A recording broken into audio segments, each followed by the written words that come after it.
Hello, and welcome back to part 5 of the 12 lead EKG series that I've been recording for Southern Union State Community College EMS's 12 lead lecture. In this section, we're going to talk about other things a 12 lead can show you. The previous sections, we have went over the ins and outs of the 12 lead EKG, and we've also went over STEMI, ACS, and control and management of that. So in this lecture, we're going to talk about bundle branch blocks, right and left bundle branch blocks. We're going to talk about additional things that we're going to see in the forms, and then we're going to have a little bit of a review of everything that we have seen. So to start with, I'm going to show a video that does a great job explaining the bundle branch block pathophysiology. I do not take credit for this video. I did not make this video, but I do like to use it to show in my lectures. It is a great video. How does a bundle branch block actually occur? Well, as you know, after an electrical impulse is conducted past the AV node, it splits at the bundle of His and continues down the right and left bundle branches simultaneously. In a healthy heart, both sides will conduct an impulse at the same time, producing a clear, unified QRS. In a heart that contains some damage to one of those pathways, the conduction will be slowed in the affected pathway. The healthy side will produce a regular QRS, but the affected side will produce another QRS that is slightly delayed. The resulting ECG tracing will be a combination of both waveforms superimposed over one another, but slightly out of sync. Here, we have a QRS wave that has resulted in the bunny ears appearance that is so often talked about. However, depending on the waveform of each QRS and how far out of sync with each other they are, it is possible for the resulting waveform to look nothing like bunny ears. Oftentimes, a waveform with an R' wave can even be mistaken as a bundle branch block. These are all examples of bundle branch blocks.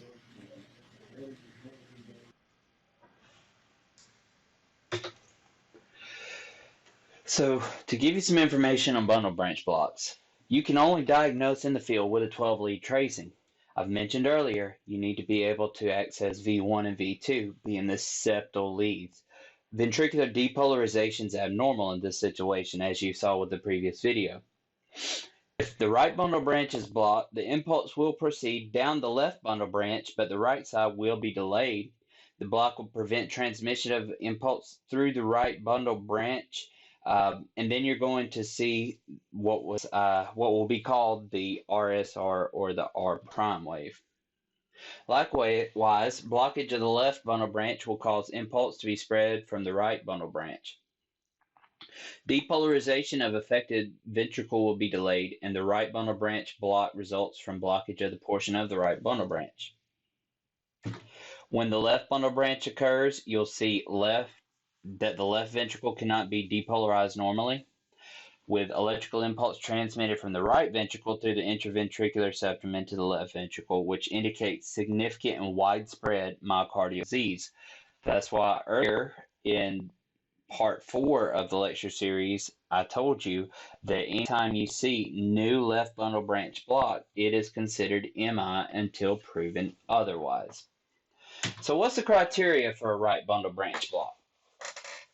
The right bundle branch block, you're going to see a QRS complex with a bizarre appearance and longer than 120 milliseconds or 0.12 seconds. You'll often see the R prime or the RSR waves in V1, which is going to be the bunny ears. So where you see two QRS complexes. Now, how do I know that this is an R wave right here? Because it is an upward deflection. So you've got an RSR with a terminal S wave, which is here. It just downslopes off. Also can see the terminal S waves in leads 1, AVL, and V6. Leads 1, AVL, and V6.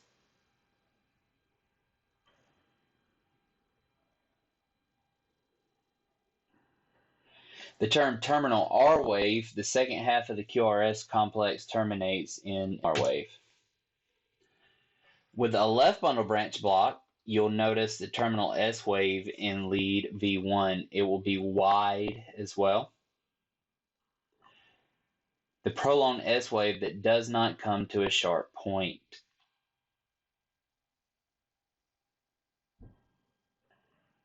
Terminal R waves are seen in leads 1, AVL, and V6. Now, you may have heard of the turn signal method. If you think that you have a bundle branch block, which could be evidenced by a wide QRS with the presence of a P wave, you can go to lead V1, find your J point, and go back to the wave right after or right before the J point. If it's pointing down, so that would be my J point. If it's pointing down, it's a wide QRS, it's pointing down, that would be considered a left bundle branch block. Remember what he said in the video, that not every right bundle branch block is going to show a RSR wave, but in this case you did. But I found my J point and I'm going back upward. So just as if I would click my turn signal up to go right, I'm going to notice that this R wave here is pointing up, which is going to be a right bundle branch block. Other things that we may see: conduction system disturbances, pre-excitation syndromes such as Wolff-Parkinson-White syndrome or LGL syndrome. Well, Wolff-Parkinson-White, this is characterized by a short PR signal, a short PR interval, widened QRS complex in the presence of a delta wave, which indicates the presence of an accessory pathway. Accessory pathways are aberrant muscle bundles that connect the atrium to a ventricle outside the normal AV conduction. LGL syndrome is characterized by shortened PRI and a normal QRS duration. Patients with both of these disorders are predisposed to tachydysrhythmias. You can also see things within the chambers themselves.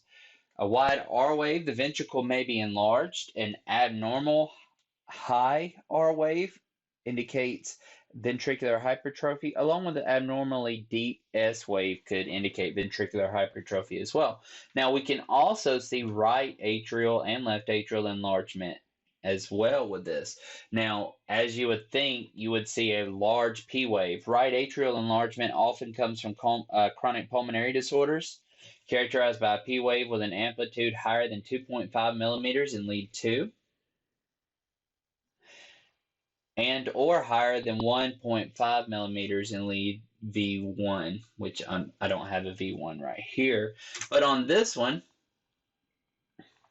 you got right atrial enlargement. You see tall P waves in leads 2. Also could be seen in 3 and AVF as well. With left atrial enlargement, you've got a P wave longer than 110 milliseconds in lead 2. Peak to peak of the P wave is longer than 40 milliseconds, and the P wave in lead V1 is predominantly negative.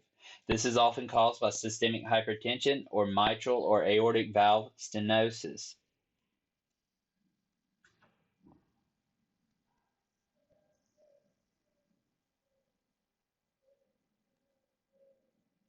So you'll note here the P wave is longer than 110 milliseconds in lead 2.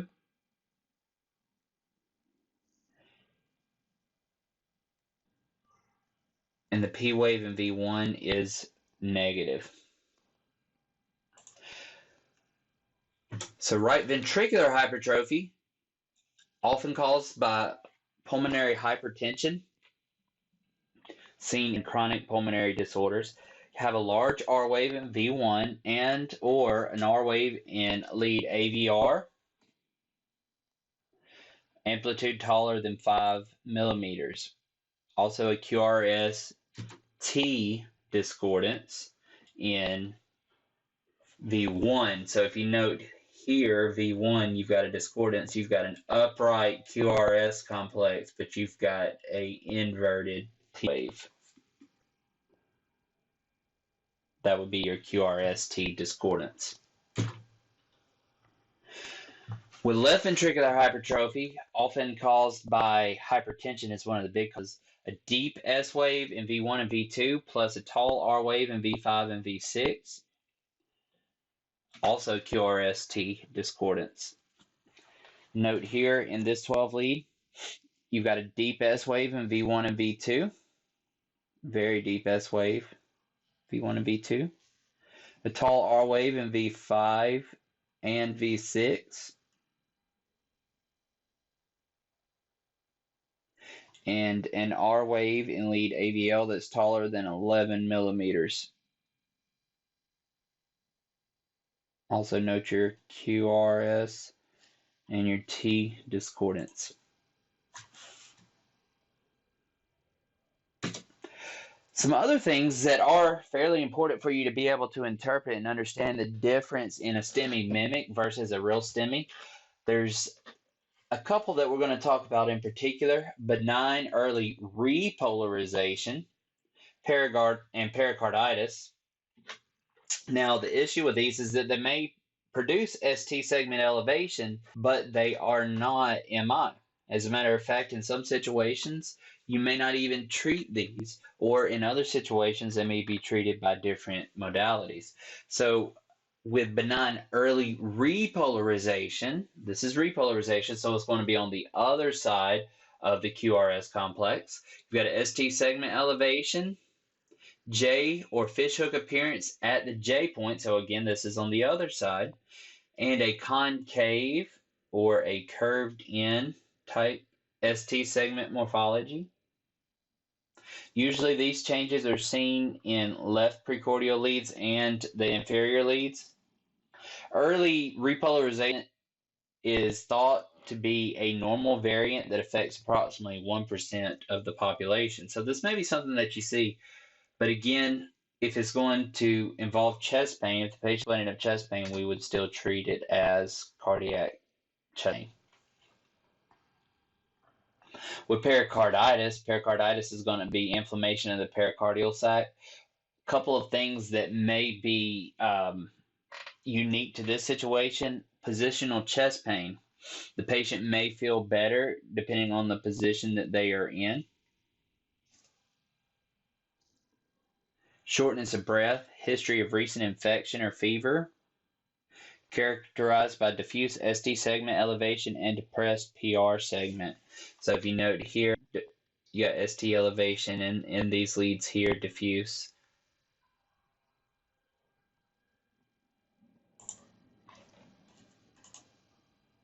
A couple of non-cardiac causes of EKG abnormalities: pulmonary embolism, acute intracranial hemorrhage, and electrolyte abnormalities.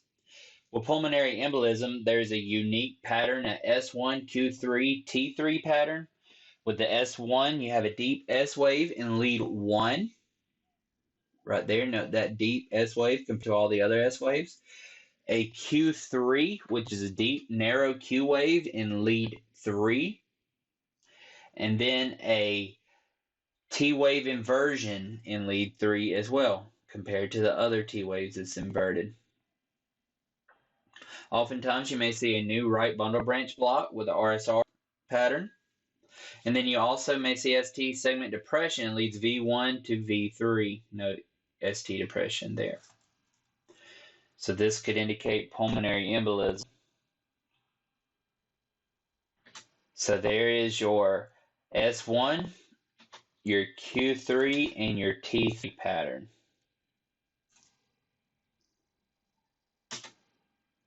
Also, you would note your ST inversion, T wave inversion, ST segment depression in V1 to V3. Hypothermia may develop a J wave or an Osborne wave. This is unique in hypothermia. You want to get the patient warm before managing that patient. Hyperkalemia, remember your tall, peaked, asymmetric T waves with a greater amount of potassium in the system until you start getting very high in excess of 8 to 9, where you start losing any indication of a T wave and a QRS segment, and it starts to become a sine wave, which will lead to cardiac arrest.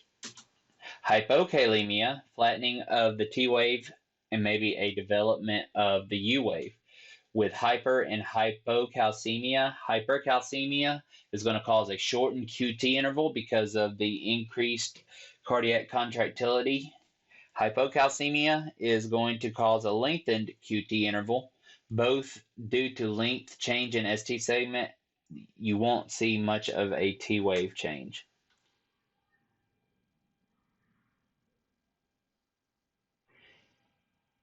Here's an example of hypertrophic cardiomyopathy.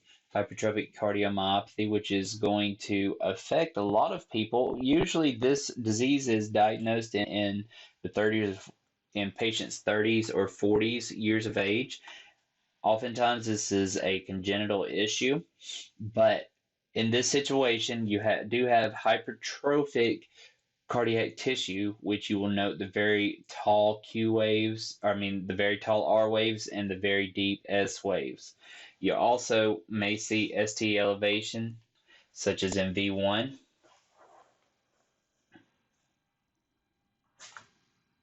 Brugada syndrome is another STEMI mimic, but with Brugada syndrome, you have a patient that is experiencing issues with the sodium channels in their heart. This is characterized by incomplete right bundle branch block with the ST elevation that returns to baseline. Now, that is a difference in STEMI or ACS ST elevation. This is a rare genetic disorder. You may see a RSR pattern in V1 and a QRS duration of less than 140 milliseconds or 0.14 milliseconds.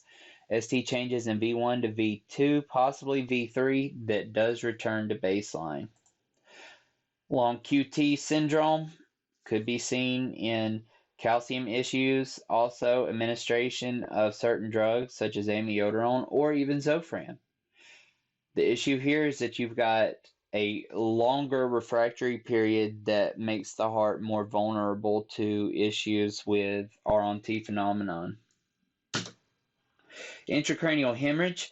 So you wouldn't use a EKG to just rely on you diagnosing intracranial hemorrhage, but it does have some changes in the 12-lead EKG, inverted symmetric T waves in your precordial leads, and prolonged QT intervals. So that wraps up all the basic information that you need to know on 12-lead over the past 5 lectures. So we're going to actually take a couple of practice strips and see if we can actually diagnose a few. So practice number 1, take a moment to look at it and see what you notice. That's right. If you saw ST elevation in 2, 3, and AVF, we are possibly going to give this a diagnosis of inferior MI. But one of the things we also want to notice is that we've got Q wave formation in 3 and AVF, and we've got reciprocal ST depression and T wave inversion in AVL. So with all of these confirmations, what do you have? You have an inferior MI, which suggests a circumflex artery occlusion. Now, if you're thinking, hey, maybe we should do a right-sided 12-lead, at least move the V4R or V4 over, you are correct in that too. You are so smart. Practice number 2. Take a moment and look. In your limb leads, we don't see a lot of change there, but what do you see? ST elevation, which is maximal in the anteroseptal leads. You've got Q waves present in the septal leads, V1 and V2. There's also a little bit of ST elevation in AVL and lead 1 and V5 with reciprocal ST depression in lead 3. There are hyperacute or peaked T waves in V2 and V4. This is going to be an anteroseptal.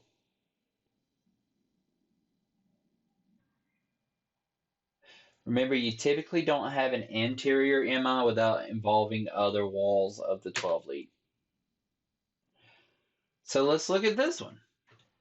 Well, there's a couple of things that just kind of jump out at us. How about this QRS complex greater than 0.12 seconds? But I do have a P wave. I've got a terminal S wave in V1, and I've got a terminal R wave in V1, AVL, and V6. No, I don't have ST elevation, but I do possibly have MI going on. Remember, left bundle branch is MI until proven otherwise. Using my turn signal approach, I flip my signal past my J point going backwards. My R wave is pointing downward.